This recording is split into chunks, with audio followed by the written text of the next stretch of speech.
Hi, this is lesson 13.2, define general angles and use radian measure. So the angle's in standard position. In a coordinate plane, an angle can be formed by fixing one ray called the initial side.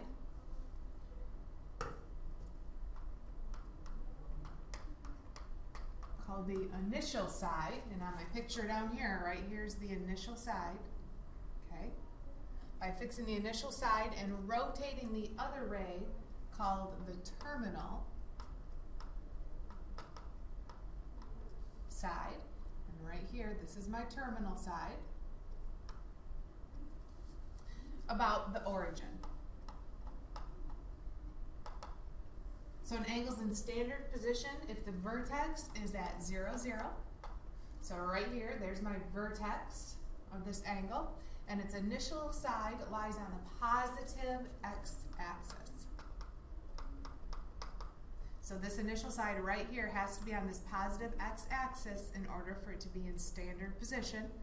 Our angle is opened, and here's our terminal side right there. So let's do an example here. We want to draw angles in standard position. So draw an angle with a given measure in standard position. So if I start, I always have to put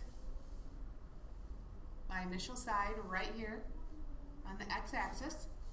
And to get 405 degrees, I'm going to have to go once around. That would give me 360, but I've got to go a little further to get to 405. So I need to figure out how much further. So I'm going to do 405 degrees, and take 360 degrees away from that. And if you subtract that, you'll get 45 degrees.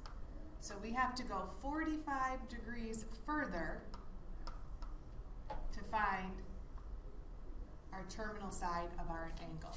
So right here, this would be my angle. Negative 65 degrees. Well, again, my initial side is on the positive x-axis. And to go negative 65 degrees, instead of going counterclockwise, we're going to go clockwise. We're going to go down 65 degrees. And I'm going to estimate about how much that would be. Probably right about to here. So I'm going to go down 65 degrees. And then here, this would be my angle. Okay, let me move my page down a little bit here. So converting between degrees and radians. So to go from degrees to radians, we want to go from degrees to radians. That means we want to cancel out our degrees, so degrees goes on the bottom of our fraction. And to go from degrees to radians, we're going to multiply by pi radians over 180 degrees. And that makes sense because pi and 180, they're equivalent, they're just in different forms. So if we want to go from radians to degrees, well, we want to cancel out our radians, so the radians is going to be the bottom of our fraction. Whatever we want to cancel out has to go in the bottom of our fraction. Then we would multiply by this. So example 2 says convert between degrees and radians. So for A, we want to convert 315 degrees to radians. Since I want to get rid of my degrees, I'm going to have to put my degrees on the bottom and my radians on top. So I have to remember 180 degrees is the same as pi radians, so this is what I'm going to multiply by. So I can really make this into a fraction. That could go over 1. So this is 315 pi over 180. Our degree signs cancel out because we have 1 on the top and 1 on the bottom. And if you reduce 315 over 180, just like you would a regular fraction, put it in your calculator, divide, change it back to a fraction, you'll get 7 over 4, and then we just put the pi right back in there. So make sure you know how to do that on your calculator correctly. B, we want to change pi over 6 radians to degrees. So since we want to get rid of radians, radians is going to have to be on the bottom of our fraction so that those radians will cancel out.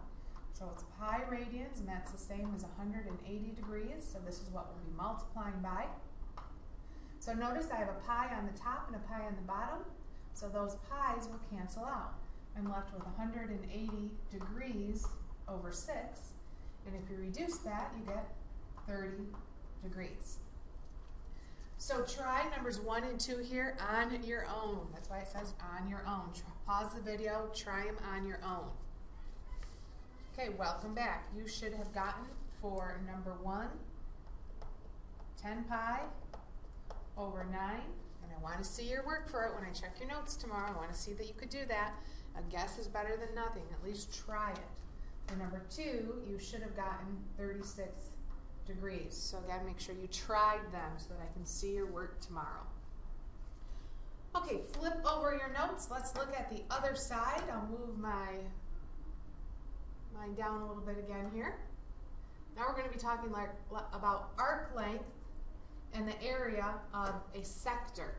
So last year in geometry you studied sectors a little bit. So a sector is a piece of a circle. So right here, this would be a sector. Our arc length is like a portion of the circumference. Right out here, this would be your arc length. So if I measured from here to here on the outside of the circle, that would be my arc length. Your central angle is right in the middle here. This angle formed, that's your central angle. And your radius is still the same radius you've had for many years. So the arc length S and the area of a sector A with radius R and central angle theta. Now this is important. Our central angle theta has to be measured in radians. Are as follows. So we've got this arc length, which is S equals R times theta. So S stands for arc length. I don't know why, but for some reason it does. R is our radius times our central angle. Our area, A, equals 1/2 times your radius squared times theta. So the area of your sector is that formula right there. So let's try example 4 here. It says find the arc length and area of a sector with a radius of 15 inches. So there's my radius right here. And a central angle of 60 degrees. Now notice it's in degrees, and we said our central angle had to be in radians. So we first need to convert 60 degrees to radians. So let's do number 1 here. Convert the measure of the central angle to radians. Now we want to get rid of degrees. So our degrees has to go on the bottom. Whatever we want to get rid of goes on the bottom. So I've got 180 degrees, and that's equivalent to pi radians. So really, if I make those both fractions, I have 60 pi over 180. Those zeros can cancel. 6 over 18, well 6 goes into both. 6 divided by 6 is 1. 18 divided by 6 is 3. So I really have pi over 3 radians. So now we're going to find the arc length and the area just using the formula. So S equals R, which is our radius, which we said is 15, times our central angle, which is pi over 3. And I can combine these together into 1 by multiplying like this. 15's on the top, 3's on the bottom here, so I can reduce them. That would become 1. 15 divided by 3 is 5, so I have 5 pi. And if you put 5 pi into your calculator, you should find that that is approximately 15.71 inches. And that probably makes a little bit more sense to you than saying it's 5 pi inches long.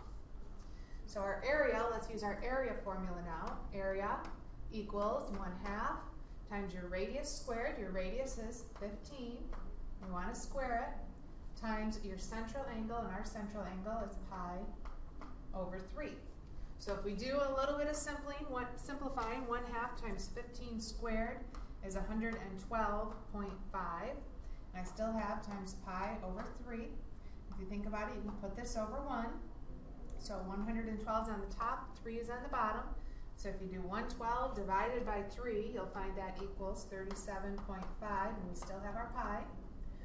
And then to simplify it a little bit more, make a little more sense, if you put 37.5 pi in your calculator, you'll find that your area is 117.81. And for area, our inches squared. With our area, we always talk about units squared.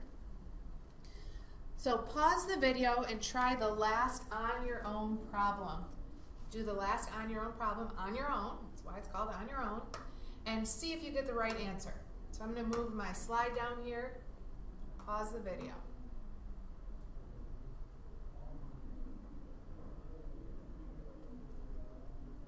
Okay, so you should have done this last one on your own now. That's why it's called on your own.